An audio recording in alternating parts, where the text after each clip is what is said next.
మిత్రులందరకు శుభ సాయంకాలం. శుభరాత్రి కథలకు మీ అందరికీ శుభ స్వాగతం. అయితే వీటిని మనల్ని మనమే మలుచుకునే కథలుగా మీకు అభివర్ణించడం జరిగింది. కారణం ఏమిటంటే ఈ రోజుల్లో ఎదుటివాళ్లు లేదా స్నేహితులు లేదా కన్న తల్లిదండ్రులు ఎవరైనా మనలో లోపాలు చెబితే మనకి చాలా బాధగా ఉంటుంది, పౌరుషం వస్తుంది, వాళ్ళ మీద కోపం కూడా వస్తుంది. అలా కాకుండా ఈ కథలను కనుక మనం చదువుకుంటే ఈ కథలో పాత్రల్లా మనం ప్రవర్తిస్తున్నామా లేదా అని మనకు మనమే విశ్లేషణ చేసుకుంటే మనం చేస్తున్న తప్పులేమిటో మనకు అర్థమవుతుంది. అందుకే ఈ కథలను ఎవరికి వారు ప్రశాంతంగా రాత్రి వేళ పడుకోబోయేటప్పుడు హాయిగా విని ఆలోచించుకుని మనం మరునాడు ఎలా ప్రవర్తించాలి అని కనుక మనకి మనమే విశ్లేషించుకుంటే మనం ఎవరి చేత చెప్పించుకోవాల్సిన అవసరం ఉండదు కదా. అందుకే మనల్ని మనమే మలుచుకునేటువంటి మహత్తర కథలు అని వీటికి పేరు పెట్టడం జరిగింది. మరి అలాంటి ఒక మంచి కథని ఈవేళ మీ ముందుకు తీసుకొస్తున్నాను. కథ పేరు బ్లాక్ బెల్ట్. మీ అందరికీ తెలుసు, కరాటేలో బ్లాక్ బెల్ట్ అనేటువంటిది ఒక అత్యుత్తమ గౌరవం. దానికి సంబంధించిన ఈ కథను జాగ్రత్తగా కథ అంతా విన్న తర్వాత మిమ్మల్ని మీరు విశ్లేషించుకోండి. మీలో ఉన్న లోపాలేమిటో మీకే అర్థమవుతాయి. తద్వారా వాటిని ఎలా మలుచుకోవాలో మార్చుకోవాలో మీకే తెలుస్తుంది.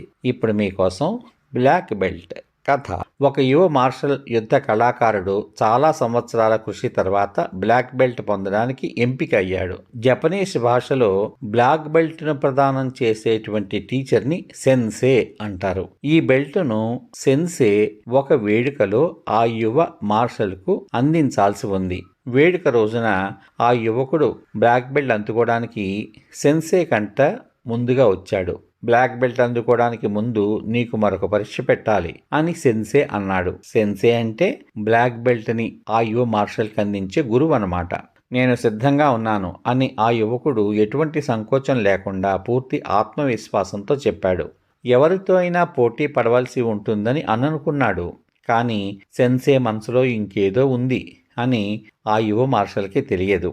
పరీక్షగా సెన్సే ఒక ప్రశ్నకు సమాధానం చెప్పమన్నాడు. బ్లాక్ బెల్ట్ పొందడంలో అసలు అర్థం ఏమిటి అని అడిగాడు ఆ యువ మార్షల్ని.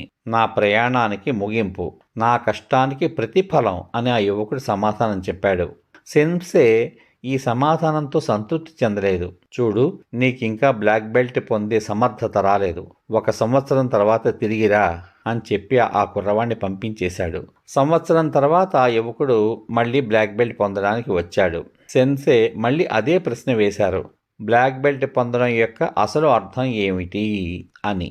ఇది ఈ కళలో గొప్ప విజయానికి చిహ్నం, ఒక మంచి గుర్తింపు అని చెప్పాడు ఆ యువకుడు. సెన్సే సంతృప్తి చెందలేదు.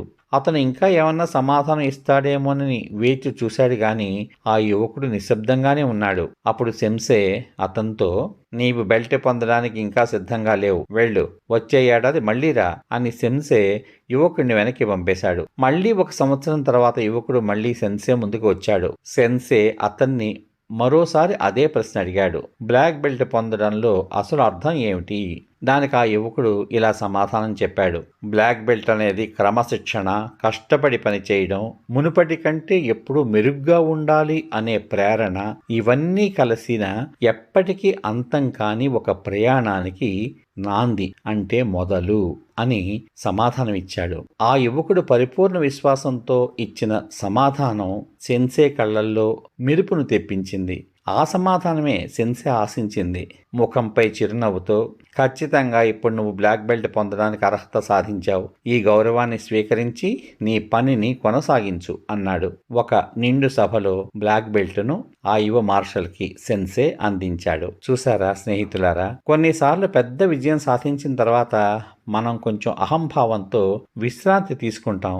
అగ్రస్థానానికి చేరుకోవడం సులభమే కావచ్చు, కానీ ఆ స్థానాన్ని నిలబెట్టుకోవడం చాలా కష్టం. విజయాన్ని నిలబెట్టుకోవడానికి మనం క్రమశిక్షణతో కష్టపడి పనిచేయడం మాత్రమే కాకుండా మన హృదయంలో అపారమైన వినయం, కృతజ్ఞతాభావాన్ని మనం పెంపొందించుకోవాలి. అంటే మన అహంకారం శుద్ధి చేయబడినప్పుడు మన ప్రవర్తనలో వినయము, అమాయకత్వము, సరళత, స్వచ్ఛత యొక్క లక్షణాలు ప్రకాశిస్తాయి. కాబట్టి తెలుగులో ఒక మంచి సామెత ఉన్నది, తాడిని తన్నేవాడుంటే వాడి తలను తన్నేవాడు ఉంటాడు అని. మనమే ఒక విషయంలో గొప్ప అయితే మనకన్నా ఆ విషయంలో ఇంకా లోతుగా తెలిసిన వ్యక్తులు ఎంతోమంది ఉండొచ్చు. అందువల్ల ఏ విషయంలో అయినా సరే మనం అహాన్ని కలిగి ఉండకుండా వినయ విధేయతలతో స్వచ్ఛమైన మనసుతో ప్రవర్తిస్తే ఎప్పుడు అత్యుత్తమ స్థానంలో మనం నిలబడే ఉంటాం. బాగుంది కదా ఈ కథ. ఈ కథ కనుక మీకు నచ్చినట్లయితే మీ స్నేహితులకు, బంధువులకు, మిత్రులకు అందరికీ షేర్ చేయండి. మళ్ళీ మరొక మంచి కథతో మీ ముందుంటాను. సర్వే జనా సుఖినో భవంతు. శుభమస్తు. స్వస్తి.